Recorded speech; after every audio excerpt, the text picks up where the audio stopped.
kepada Bapak Aziz selaku dosen pembimbing mata kuliah di BKO, dan saya sebagai moderator pada hari ini, Hafifah Asari dengan NIM akhir 056, dan rekan saya Siti Hanifah dengan NIM akhir 049.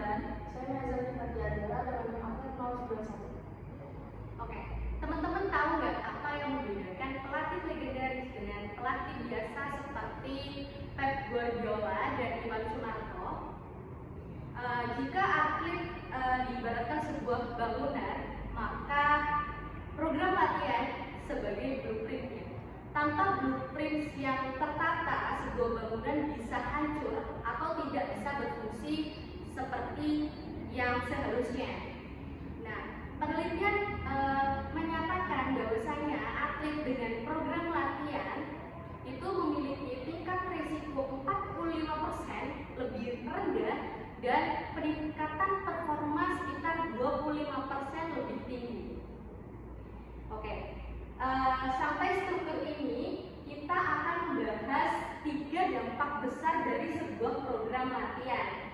Yang pertama, dampak pada tubuh dan pikiran atlet, lalu dampak pada strategi kita sebagai pelatih, dan dampak pada kekompakan tim ini.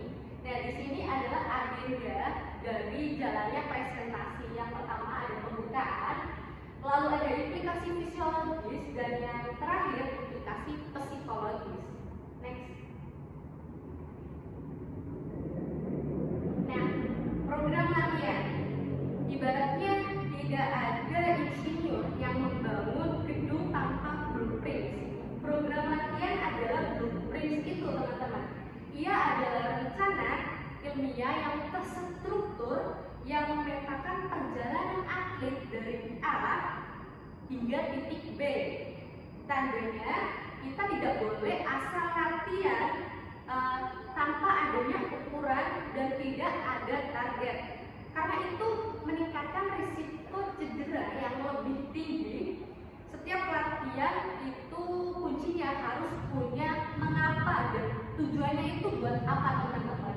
Jadi program latihan berfungsi sebagai panduan ilmiah yang membantu atlet mencapai performa optimal. Lebih dari sekedar jadwal, melainkan desain sistematis berdasarkan pengetahuan ilmiah untuk pengembangan diri atlet. Next. Nah, mari kita lihat dampak langsung pada tubuh atlet. Saat kita memberi beban latihan yang tepat dan progresif, tubuh atlet akan beradaptasi dengan positif, teman-teman.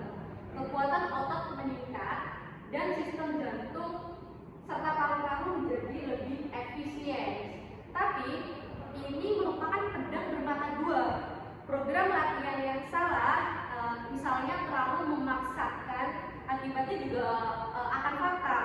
Seperti overtraining adalah musuh bagi atlet. Bukannya makin kuat, malah mengalami kelelahan kronis. Otomatis kan performa tubuh akan menurun dan sering kita lihat cedera berulang, dan disinilah ilmu periodisasi menjadi kunci dari ketahanan atlet saat melaksanakan program latihan itu. Next. Oke, teman-teman, dalam program latihan kita tidak hanya melulu membahas tentang fisik, kita tidak hanya membahas tentang tubuh, tapi di sini pikiran atlet juga sangat dipengaruhi. Misal, program latihan yang baik dengan target yang jelas itu pasti akan membangun motivasi pada atlet itu. Dia pasti akan percaya diri dan semangat untuk latihan. Sebaliknya, coba kita bayangkan, misal kita mendapatkan program latihan yang itu saja atau monoton, itu akibatnya bisa menyebabkan kita tidak semangat latihan hingga mogok latihan. Jadi, peran pelatih di sini adalah sebagai motivator, bukan hanya tukang perintah. Next. Nah, selanjutnya kita bahas tentang implikasi teknis. Pada level ini, program latihan adalah pematangan skill. Melalui pengulangan yang terstruktur dalam program, sebuah gerakan yang awalnya disadari lama-lama menjadi otomatis. Inilah yang disebut muscle memory. Kita ambil contoh pada olahraga bola basket. Ada seorang atlet yang sudah sangat mahir melakukan layup. Dia saat bertanding ini tidak mikir lagi, oh ini aku harus gimana, ini aku harus gimana. Karena saat latihan dia sudah sering melakukan kegiatan itu. Next. Nah, selanjutnya ini adalah peran pelatih sebagai perencana. Ini mengubah peran pelatih secara fundamental. Kita ini bukan lagi pelatih konvensional yang hanya mengandalkan pengalaman. Kita ini bisa disebut ilmuwan olahraga, di mana kita harus bisa menganalisis kebutuhan setiap atlet, menerapkan prinsip-prinsip ilmiah seperti spesifisitas dan overload. Yang terpenting, menjadi evaluator yang objektif. Program latihan itu akan menjadi hidup, ia bukan dokumen mati, dan itu harus terus ditinjau dan disesuaikan berdasarkan respons atlet.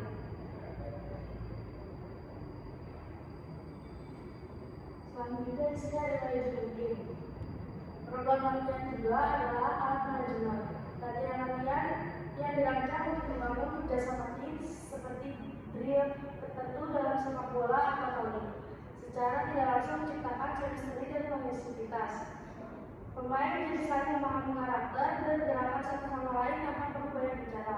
Selain itu, melalui program yang terstruktur, kita bisa mengidentifikasi bakat, melihat potensi, dan merencanakan regenerasi. Program untuk atlet junior tentu berbeda dengan senior, dan itu adalah investasi jangka panjang untuk kesinambungan tim. Lalu ada tantangan implementasi.